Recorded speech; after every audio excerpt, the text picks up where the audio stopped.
Tonight, Sultan of Sokoto and President, Nigerian Supreme Council of Islamic Affairs, Saad Abubakar III, says no one will be compelled to take the vaccine as the federal government is set to begin inoculation of traditional and religious leaders. President Muhammadu Buhari asked ministers to engage with the National Assembly towards actualizing the 35% affirmative action for women representation at all levels. National Judicial Council recommends appointment of 18 justices as justices of the Court of Appeal and 8 others as heads of courts in the country. And British Prime Minister Boris Johnson receives his first dose of the Oxford AstraZeneca vaccine, saying he did not feel a thing. Plus business, sports, news from Abuja, and later international news from our London studios. On business news tonight, Lagos State Government plans to deliver the much-awaited Free Zone project by 2023. On sports news tonight, after several postponements, Minister of Youth and Sports Development Sunday Diary confirms April 2nd as new date for 20th National Sports Festival.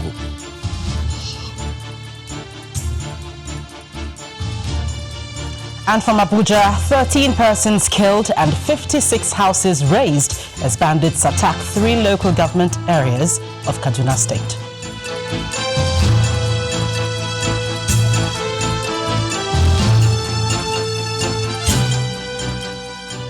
The Minister of State for Petroleum Resources, Mr. Timothy Silva, has been given details on how the federal government hopes to utilize the $1.5 billion it plans to spend on rehabilitating the PortHarcourt Refinery. According to him, part of the total sum will come from the federal government, the NNPC, and the Afrexim Bank. The minister is reacting to some of the criticism which have trailed the announcement. Mrs. Silva spoke to Channels Television exclusively. Everybody at every turn asked, when are we going to fix our refineries? When are we going to rehabilitate our refineries? Now we are rehabilitating the refineries, and we got professionals involved in it, but unfortunately it's generating all this. But I will tell you, let me tell you how this rehabilitation is going to be funded. It's not going to be all debt. We're not going to borrow all the monies that are going to the rehabilitation. Some of the money will come from NNPC, internally generated revenue, from NPDC. Some of it will come from the federal appropriation, and just a little fraction will come from Afrexim. And of course, the way it is structured, the refinery itself, the operations of the refinery will be able to pay back. So it is not really a debt that will add to the general debt burden of Nigeria. It is a commercial discussion that is going on between NNPC and Afrexim. And that money will be paid from the operations of the refineries. Can you give us a breakdown of the quota? How much is Nigeria committing? How much is NNPC committing? That is in the public domain already. NNPC is going to spend about $200 million from their internally generated sources. Federal appropriation will put in about $800 million, and it's already broken down to three parts. 2020 appropriation will give $350 million. 2021 appropriation, another $350 million. And then 2022 appropriation will give another $100 million, making it all $800 million from appropriation. And then the rest of it will now come from Afrexim. Many Nigerians appear to have been taken by surprise by the federal government's decision to rehabilitate the PortHarcourt Refinery, with $1.5 billion announced by the Minister of State for Petroleum, whom we heard earlier. One of them is the Governor of Ekiti State, Dr. Kayode Fayemi, who says that personally, he would not take such a decision, especially now that a private refinery is about to come on stream. He, however, believes that the dearth of information which led to the decision may be responsible for the reaction that tends to trail the plan. Is there a lot of honesty and sincerity in dealing with Nigerians on this matter? Because only recently, again, just this week, FEC launched, told us that they're going to spend $1.5 billion to renovate the PortHarcourt Refinery. Well, I'm not a member of cabinet, so I don't know what informed that decision. But clearly, I believe a level of analysis must have gone into it, and the approval process must have taken into consideration the cost and benefit analysis of that decision. I wouldn't have taken that decision, given the fact that we know that a big refinery, private sector driven, is coming on stream. But I don't have the information that led to that decision at FEC. That's So given that, but also looking at the cost of the proposed renovation. Can we justify it at all, given where we are economically as a country? You know, when you are outside a decision-making frame, there are some information that may not be available to you. If you look at it at pure face value, you're right. It may not be justifiable, but we don't have all the information responsible for that decision. And that's why I said, sitting where I am, I wouldn't support it. But I also don't have the information that led to that decision. Staying with issues of governance, it seems the implementation of 35% affirmative action is now a priority for the president, who is asking ministers of justice and women affairs to engage with the National Assembly to ensure it becomes part of ongoing constitutional and electoral reform processes. President Muhammadu Buhari declared this during a courtesy visit by the National Working Group of the Supporting Advancement of Gender Equity Initiative at State House. While restating his zero tolerance for gender-based violence, the president reminded the group that an interministerial gender-based violence management committee had been established to address all forms of violence against women and children. President Muhammadu Buhari arrives the council chamber as he receives the National Working Group of the Supporting Advancement of Gender Equity Initiative in the State House. Members of the gender advocacy group include the former president of Malawi, Mrs. Joyce Banda, and former president of the Senate, Senator Ken Namani, who joins virtually, among others. Let me therefore start.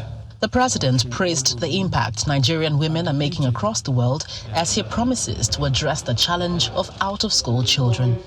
The twin evils of limited access to education and poverty and gender-based violence remains a strong inhibitor.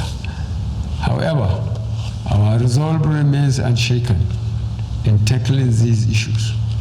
Despite the spike of incidents of abduction of school children and other security challenges, this government remains resolute in its pursuit of a just and credible society.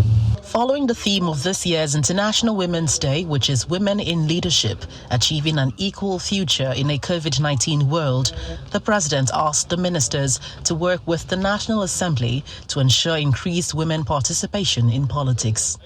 Let me conclude by recommending that in your specific area of advocacy, which is increasing women's participation in electoral processes through legal reforms, I will ask the Ministries of Women Affairs and Justice to work with the National Assembly to ensure necessary reforms are passed in the ongoing constitutional and electoral reform processes.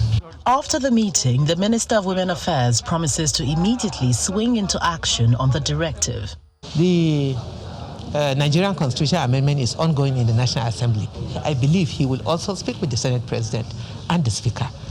I trust Mr. President, and I know that he will leave a legacy that will stand the test of time in this country on women issues. For the delegation, the meeting with the president is one that would engender development in the country. We've waited long for this to happen, and we hope that it will happen very quickly.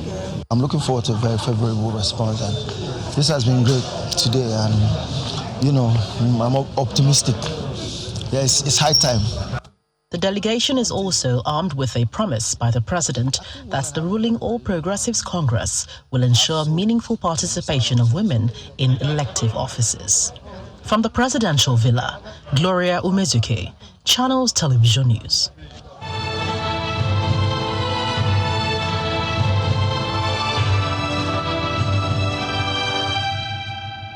Ahead of the mass vaccination of Nigerians, the federal government is taking steps to boost the confidence of the public in accepting the COVID-19 jab. As part of those measures, the federal government says it will begin vaccination of religious and traditional leaders across the country, while insisting that the Oxford-AstraZeneca vaccine is safe and has no adverse effects. At a one-day sensitization for Muslim scholars and imams organized by the National Primary Healthcare Development Agency in Abuja, the Sultan of Sokoto, His Eminence Muhammad Sa'ad Abubakar III, said although the council has endorsed the vaccine, it will not force anyone to take it. Our correspondent, Emperor Simon, reports. It's the second time the National Primary Healthcare Development Agency is meeting Muslim scholars and imams over the vaccination exercise for COVID-19 vaccine. This time it's to clear the air around the safety of the vaccines. The European Medicines Agency clearly finalized their investigation and came out with a report yesterday that it is safe to take AstraZeneca and that there has been no cause and effect relationship between vaccination with AstraZeneca and the blood clotting disorders. We are gathered here today to reassure ourselves and to reassure the public that the vaccine we have been using is safe and useful. Then the President General of the Nigerian Supreme Council of Islamic Affairs speaks on the council's support for the vaccine. However, there is a caveat. Like I said in my last opening remarks, it's left for you to want to take the vaccine, because we will not force you, in the sense that when you are hiding in your houses, we will not even come to your house, we won't see you. We only advise you, we only try to appeal to you, like we did with the polio vaccine decades ago, and today we are polio free.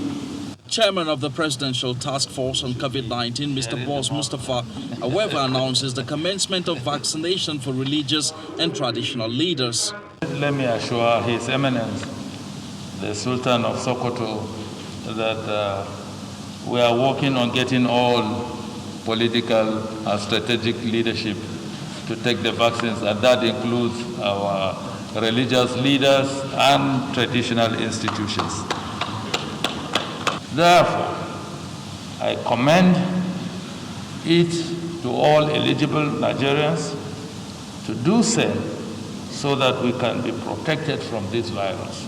Since taking delivery of the Oxford-AstraZeneca vaccines in March, Nigerians have been asking questions on the genuineness and effectiveness of the vaccines. Some are asking if it can change one's DNA or whether there are adverse effects from the vaccines. These are questions that the government hopes that this meeting with traditional and religious leaders would address. Emperor Simon, Channels Television News.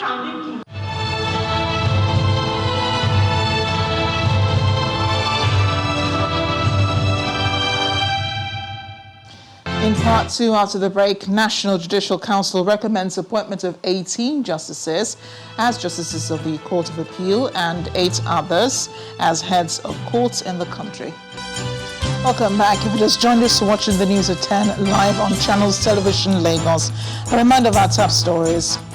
Sultan of Sokoto and President, Nigerian Supreme Council of Islamic Affairs, Sa'ad Abubakar III, says no one will be compelled to take the vaccine as the federal government is set to begin inoculation of traditional and religious leaders. President Muhammadu Buhari asked ministers to engage with the National Assembly towards actualizing the 35% affirmative action for women representation at all levels. National Judicial Council recommends appointment of 18 justices as justices of the Court of Appeal and 8 others as heads of courts in the country.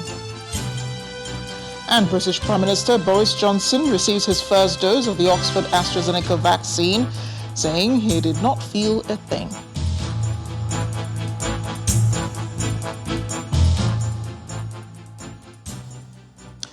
Despite the directive of the Kwara State government asking principals, teachers and staff of 10 closed schools resume today in preparation for the examinations for the final year students, many of the schools remained under lock and key. At the Cherubim and Seraphim School, Ilorin, Christian faithful staged a demonstration in front of the school over the use of hijab in some secondary schools in the state. The intervention of security operatives later led to the opening of the gates as some Christian faithful sang and danced. 2 days ago, the hijab controversy rocking some grant-aided schools in Ilorin assumed a violent dimension when a fracas broke out between those for and against the use of face covering by female Muslim students at the Baptist school in Surulere area of the metropolis. With the schools still shut, the Kwara State government stepped in, directing principals and teachers of the schools to resume or be sanctioned. At the St. Anthony Secondary School along Offa Road, teachers could be seen discussing in groups outside the school, wondering why they could not gain access into the premises. The door has been locked. So we do come on Monday, since Wednesday that has been announced that we should resume. We normally come to school Monday, Wednesday, Thursday and Friday. This is where we normally sit because the door is locked. Now, according to the directive that we had from the state government, they said we should all resume this morning. And the work starts by 8 a.m. But it was unfortunate that while we got to this place, we were told that they collected the key from the security man. And which was what? Now try to what? Change to what we had from the state government. Teachers at the Cherubim and Seraphim College, Saboke, just like their counterparts at the St. Anthony Secondary School, turned up in compliance with government directives, but could only append their signatures on the attendance register as access into the school was denied, as these heaps of sand and locked gates became barriers. When I got here this morning, the gate is family locked, as you can see, but our staffs are here, all of us were here, according to the directive from the government that we should resume today. Before long, some government officials accompanied by security operatives arrived at the school and forced the gates open, paving the way for teachers to gain access into the premises. While that was on, some Christian faithful sing and dance at the gates in what could be described as a mild protest. The Baptist Secondary School Surulere is calm as at the time of our visit. Teachers were on ground, but students are nowhere in sight. With the West African Senior Secondary School examinations on the horizon, residents of Ilorin and indeed Kwara State are eagerly awaiting the resolution of this crisis so that final year students will not be denied the opportunity of partaking in the exams. So Judiciary matters now. 26 judicial officers have been recommended to the President and the governors of Rivers, Nasarawa, Kogi, Jigawa, Ebonyi and Delta states for appointment as appeal court justices and heads of court in the country. A statement by the Director, Information of the National Judicial Council, Mr. Soji Oye, explains that the decision was reached at the Council's 94th meeting held on March 17th and 18th, during which it considered the list of candidates presented by its interview committee. All the recommended candidates are expected to be sworn in after approval by President Buhari and their respective state governors and confirmation by the National Assembly and the respective state houses of assembly. The Council also deliberated on the reports on 24 petitions written against 29 judges and decided to set up an investigative committee against one judge and issue 2 strong warning letters against 2 judges of the federal and state high court. Former Chief Justice of Nigeria, Walter Onnoghen, has been given insight into the circumstances he says led to his being sacked from office, attributing the decision to political intrigue. Justice Onnoghen, who was speaking publicly at a book launch in Abuja for the first time since leaving office, says until the judiciary is free from politicians' control, the nation may not record any meaningful achievement. He said he was accused by the executive of having met with former Vice President Alhaji Atiku Abubakar in Dubai, the United Arab Emirates, ahead of the 2019 general elections, even when he never traveled to Dubai or held any meeting with Atiku anywhere. According to the former CJN, he was shocked to know that despite the fact that the federal government had all the machinery to investigate the allegation of the alleged meeting with Atiku, it never did, but chose to remove him from office instead. There's more news coming up with Gloria Mezoke in our Abuja studio. Hi, Gloria. Hello, Amarachi. Welcome to Abuja. 13 persons, including a toddler, has been killed in a series of attacks in 3 local government areas of Kaduna State. 7 others were injured by bandits during separate attacks in Zango, Kataf, Chikun and Koro local government areas of Kaduna State. According to the Commissioner for Internal Security and Home Affairs, Samuel Aruwan, the armed bandits killed 1 man as he returned from their farm with his brother in Gorangan village of Zango Kataf local government area, while his brother was able to escape. In another incident, armed bandits attacked Kizachi village of Koro local government area and killed 10 persons, leaving 4 others injured. 56 houses and 16 motorcycles were also razed, with several barns also raided and burnt. The injured are receiving treatment in hospital.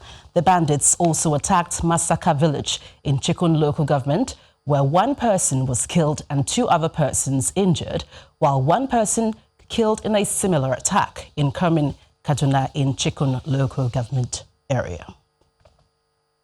Meanwhile, police in Taraba State have taken the fight against insecurity to bandits' hideout, arresting 6 of them and recovering firearms. The suspects were paraded in Jalingo, the state capital, by the Deputy Commissioner of Police, Criminal Investigation Department, Adeniro Kunle. According to him, the arrest followed a thorough and credible intelligence gathering process by different divisions of the police.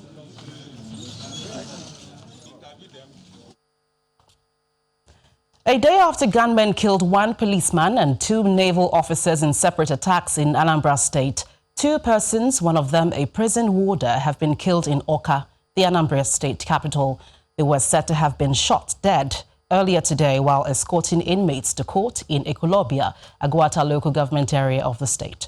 The spokesperson of the Nigeria Correctional Service in the state, Francis Ikechukwu, confirmed in a statement that the service lost 1 officer to the attackers after a gun duel that lasted for 10 minutes.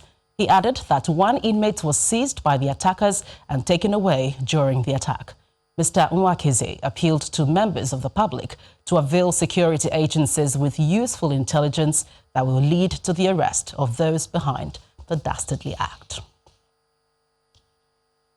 Well, pensioners in the country have given the federal government a 21-day ultimatum to implement the consequential adjustment of pensions arising from the new national minimum wage for Nigerian workers. They are threatening to go on a nationwide protest if their demands are not met after the stipulated time. The national president of the Nigeria Union of Pensioners, Mr. Abel Afolayan, announced this during a media briefing in Abuja. We have together had cause to quote from the 1999 Constitution of the Federal Republic of Nigeria as amended. The provisions unequivocally state that pensions shall be reviewed every 5 years or together with salary review of workers, whichever comes earlier, end quote. Let me say this emphatically. that the last pension review exercise was 1st July 2010. That is more than a decade ago. For this reason, the union is giving the federal government another 21-day ultimatum in compliance with the Trade Union Act to sign the submitted pension adjustment document before it for immediate implementation or face the bitterness and anger of Nigerian pensioners whose patience has run out and have been spoiling for a showdown with the three tiers of government. To politics, the Independent National Electoral Commission, INEC, is insisting that the 74 political parties it delisted stands deregistered until the Supreme Court gives its verdict based on the case before it. The Commission says it has received various letters recently by some of the deregistered political parties signifying their intention to conduct primaries with a view to submitting names and particulars of candidates for the Anambra governorship election. INEC states that the deregistered parties hinge their request to nominate candidates on the judgment of the Court of Appeal delivered on June 11, 2020. INEC, in a statement today, states that it will continue to recognize and deal with only 18 registered political parties pending the final resolution and determination of the various appeals filed before the Supreme Court. When the news at 10 returns, Lagos State government plans to deliver the much-awaited Free Zone project by 2023. That's in business news. Just join us again.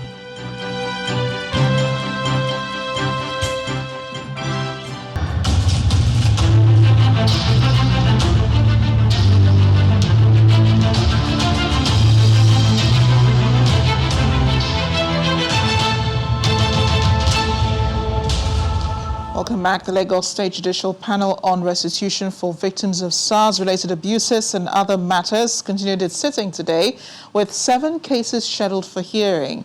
4 of them, listed for further hearing, were adjourned to later dates, and 1 was adjourned for adoption of final addresses. Hearing, however, proceeded in the case between Ayub Abdulaziz and the Nigerian police. An eyewitness brought forth by the petitioner took the stand and narrated how Abdulaziz was hit by a police stray bullet on October 20, 2020 in Mushin area of the city during the EndSARS protest. Road were blocked. That happened along Post Office Road on that day. But because it was so close to the station, the police did not want to tolerate that the road will be blocked.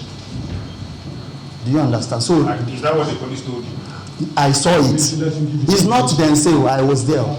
First, they started shooting their guns up, and then when the people did not run, they started shooting to the crowd. The police were dispersing the protesters on Post Office Road. This incident happened about 100 meters away from Kumoyi Abiodun Junction. That was along Post Office Road. So as they were shooting up, those people, the protesters were not running. So they shot, other people were shot. They were not, they didn't die.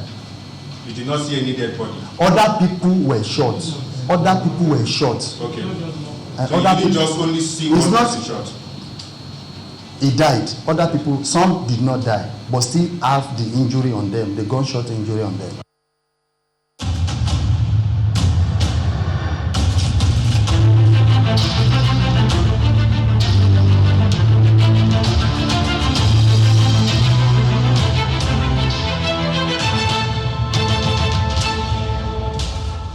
It appears the dust raised by the suspension of Azman Airlines operations by the Nigerian Civil Aviation Authority may not settle soon. The NCAA is insisting that the decision was taken to forestall an accident, as the airline has had a series of serious incidents and numerous unprofessional conducts in recent times.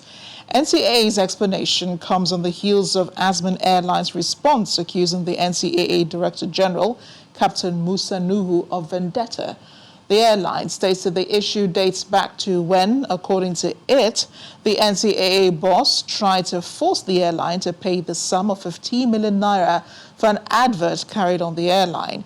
While Captain Musa was on the council of the International Civil Aviation Organization in Montreal, Canada, the airline claimed it refused to part with the money then, and this angered the current NCAA Director General. But in a statement, the NCAA General Manager, Public Affairs, Mr. Sam Aduroboye, denied the allegation by Azman Airline and listed frequent tire failures and improper tire maintenance procedures by the airline as part of reasons for the decision. It says these were a clear and strong indication of an accident chain formation that could eventually lead to a disaster. Here's Anne Mamodo with Business News. Thank you, Amarachi. Hello and welcome to Business News. Let's begin with an announcement by the Lagos State Governor, Babajide Sanwo-Olu, saying the Lagos Free Zone project will be delivered in the next 2 years. During a visit to the area in Lekki, the governor says the project is about 50% gone and will be completed in the first quarter of 2023. He explains that the project will boost the state's GDP, create jobs for residents of the state and Nigeria as a whole. It's about creating jobs for our citizens, it's about creating opportunity for our people, and it's about transforming and changing the landscape of the host community. And so I want to thank all of you, and I want to say to our young enterprising women and men that this is the future that you all need to take forward and hold this very, very strongly. Because we want to be sure that everybody all around there are on the same page, and we're about ensuring that we solve the issues, we resolve the issues, and we create an environment for businesses to thrive. The board of Dangote Cement has proposed a total of 272.6 billion naira as dividend to shareholders of the company for the 2020 financial year. This was announced in a statement sent to the Nigerian Stock Exchange today as one of the outcome of the meetings held on March the 18th. The industrial giant is expected to file its audited financial statement for the period ended December 31, 2020 to the NSE on or before March the 31st. Meanwhile, the company's board has now appointed Guliome Moyen as its Group Chief Financial Officer with effect from March the 18th, 2021.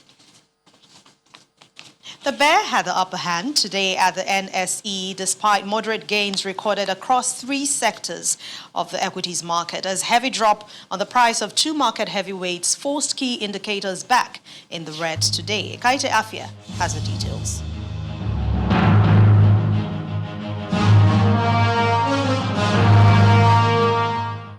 Thanks for joining us for the Stock Market Report. The moderate rebound that we saw in Thursday's trading session was short-lived for a third time this week as intense profit-taking on industrial goods, key components, dragged the market back into the red today.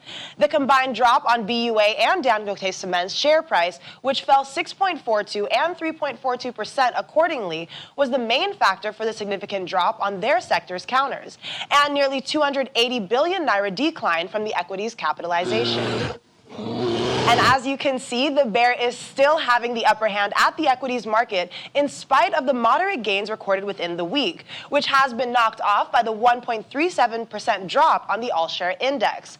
Now, traders attribute the loss to investor positioning for Dangote Cement's full-year 2020 audited results, which is expected to be released before the end of this month, just as the company's board announces plans to pay a 16 naira dividend per share to shareholders this financial year.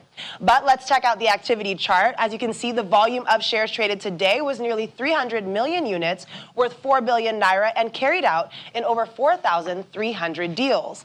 Now, all eyes will be focused on the CBN Monetary Policy Committee meeting next week, as well as some corporate earnings results, which are expected to be filed before March the 31st. For now, let's enjoy the weekend despite the negative close on the market. Thanks for joining us for the Stock Market Report. I'm Akaite Afia. Back to you. Thank you for watching Business News Tonight. I'm Anne Nwawadu. The rest of the news at 10 continues now with Amarachi. Have a wonderful weekend. The UK Prime Minister Boris Johnson has received his first dose of the Oxford AstraZeneca COVID-19 vaccine and has urged the public to do the same, saying he did not feel a thing. Boris Johnson was given the vaccine at St Thomas's Hospital in central London, where he was treated for COVID-19 during the first wave of the pandemic. It comes as several European countries said they would resume using the AstraZeneca vaccine after regulators found no evidence it causes blood clots. Let's head over now to our London studios, where Simon Pusey has more international news in Around the World in 5. Good evening and welcome to the Channel Studios here in London with your international news around the world in 5. US and Chinese officials have criticized each other in the first high-level talks between the Biden administration and China. Despite the virus, high-level meetings are happening in person in Alaska. Chinese officials have accused the US of inciting countries to attack China, while the US said China had arrived intent on grandstanding. Relations between the two superpowers are at their most strained for years. The US has pledged to raise contentious issues such as Beijing's treatment of Uyghur Muslims in Xinjiang. Russia has said it always hopes for the best but is prepared for the worst when asked about the possibility of a Cold War with the United States. Diplomatic ties sank to a new low this week after US President Joe Biden said he thought President Vladimir Putin was a killer in an interview that prompted Russia to recall its ambassador to the United States. Mr. Putin later offered Mr. Biden live online talks in the coming days. The Kremlin's spokesman said Mr. Putin's offer of talks remained open and that he could do any time that was convenient for the US. Turkish police have detained 3 top officials of the pro-Kurdish People's Democratic Party in a wider operation targeting Kurdish militants after a court case was opened to close the party. A Turkish prosecutor filed a case with the Constitutional Court demanding a ban on the Kurdish party, the culmination of a years-long crackdown against the third largest party in parliament. The party has called it a political coup. Protests continue across Myanmar despite the threat of a broadening crackdown by security forces. Eyewitness video shows protesters facing off with security forces. A protester who filmed the video said that police fired rubber bullets into the crowd, injuring 2 before the protests dispersed. Military and police have used increasingly violent tactics to suppress demonstrations by supporters of the detained elected leader Aung San Suu Kyi, but that has not put off the protests, with crowds out again in several towns. The total number killed in weeks of unrest has risen to at least 233. Samia Suluhu Hassan has been sworn in as Tanzania's first female president and the first from Zanzibar following the death of John Magufuli. Described as a softly spoken consensus builder, Ms. Hassan's leadership is viewed as a potential contrast to the populist Mr. Magufuli. He was a vocal coronavirus skeptic and had not been seen in public for more than 2 weeks when Ms. Hassan announced his death on Wednesday. South Africa's apartheid-era president, Frederick de Klerk, has been diagnosed with cancer, that's according to his foundation. It said the former president was found with mesothelioma, which is a cancer that affects the tissue that lines the lungs. Mr. de Klerk, the last white man to lead South Africa, turned 85 on Thursday. The foundation said he would start a course of immunotherapy next week. Mr. de Klerk shared the 1993 Nobel Peace Prize with Nelson Mandela after helping to negotiate an end to apartheid. Malaysia's foreign ministry has denounced a decision by North Korea to sever diplomatic ties, describing the move as unfriendly and unconstructive. In a statement, the ministry said Malaysia would close its embassy in Pyongyang in response and order all diplomatic staff at the North Korean embassy in Kuala Lumpur to leave the country within 48 hours. North Korea earlier announced it would sever diplomatic relations with Malaysia after a court there ruled that a North Korean man could be extradited to the United States to face money laundering charges. Russian scientists are trying to understand the scale of a potential threat to the environment in Siberia, with suspected microplastics polluting the snow. Scientists say they have gathered snow samples from 20 different Siberian regions and that preliminary findings confirm that airborne plastic fibres are turning up in snow in remote parts of the wilderness. Microplastics, which are created when bigger pieces of plastic litter break up over time and are increasingly being found in the air, food, drinking water and even in Arctic ice. And finally, look away now if you are scared of rodents, because one town in Australia has been suffering from a huge mice infestation. Oh, damn! Thousands of mice have infested the country town of Gilgandra for several weeks now. Farming communities have been hit the hardest by the new arrivals. Supermarkets are also storing food in sealed containers, while 3 patients at a local hospital claimed they'd been bitten. Intensive baiting programs are now being used to reduce the numbers, although you could say anyone who manages to deal with the problem was a real maestro. And that's your international news around the world in 5. Now back to the Channel studios in Lagos. Thanks, Simon. Ayotunde Balogun standing by with sports news.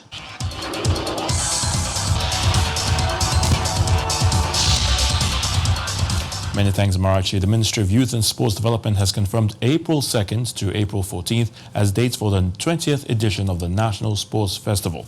The Minister, Mr. Sunday Dare, who was speaking during a courtesy call at the Edo State Government House in Benin City, the Edo State capital, also announced that the number of athletes have been pruned down from 14,000 to 8,000. The visit of the Minister of Youth and Sports Development to the Edo State Governor points in one direction.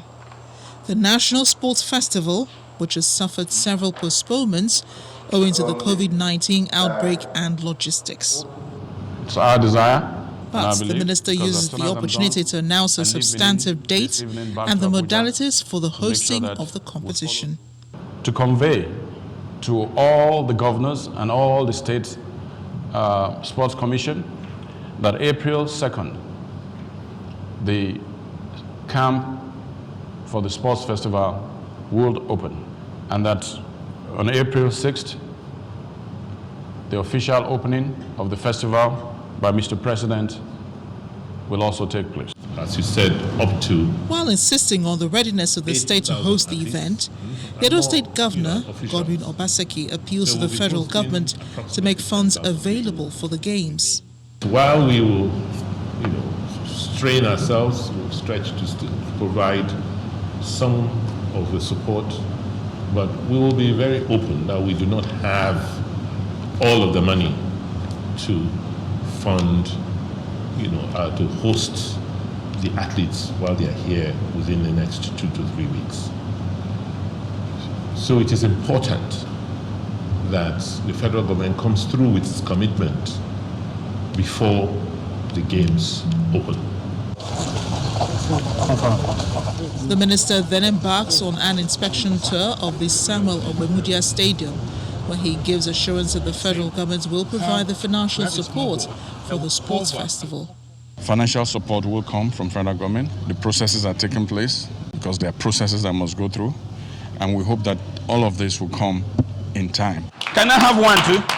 This is the final phase of the preparations ahead of the multi-sports competition, which is expected to be held under strict health and safety protocols.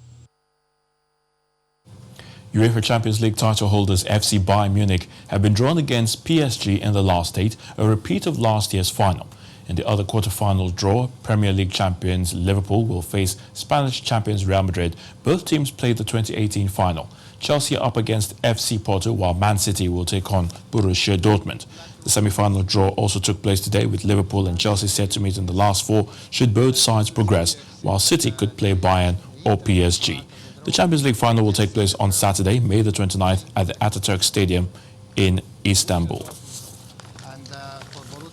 In the Europa League, Man United will play Spanish side Granada, while Arsenal will square up against Slavia Prague in the quarterfinals. Ajax and Roma will battle for a semi-final ticket, while Dinamo Zagreb will face Villarreal. United could play Roma or Ajax in the semis, while for Arsenal, a potential meeting with Dinamo Zagreb or Villarreal is in the cards. The Europa League final takes place on Wednesday, May the 26th at the Gdansk Arena in Poland. France football legend Zinedine Zidane admits he is not looking beyond the current season as Real Madrid coach. Zidane's contract runs until June 2022, but he has refused to confirm he will stay for the duration of that deal, with a possible move to the French national team mooted after the European Championships this summer. And that's sports news. I'm Ayotunde Balogun. Back to you, Marachi.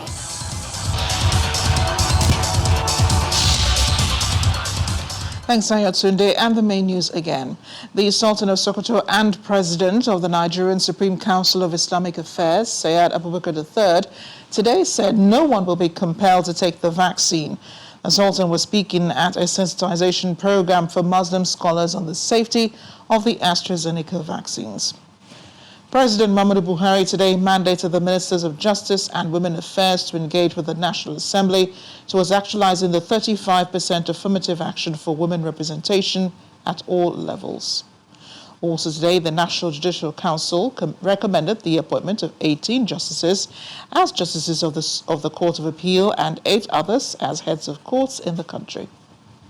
And British Prime Minister Boris Johnson today received his first dose of the Oxford AstraZeneca vaccine.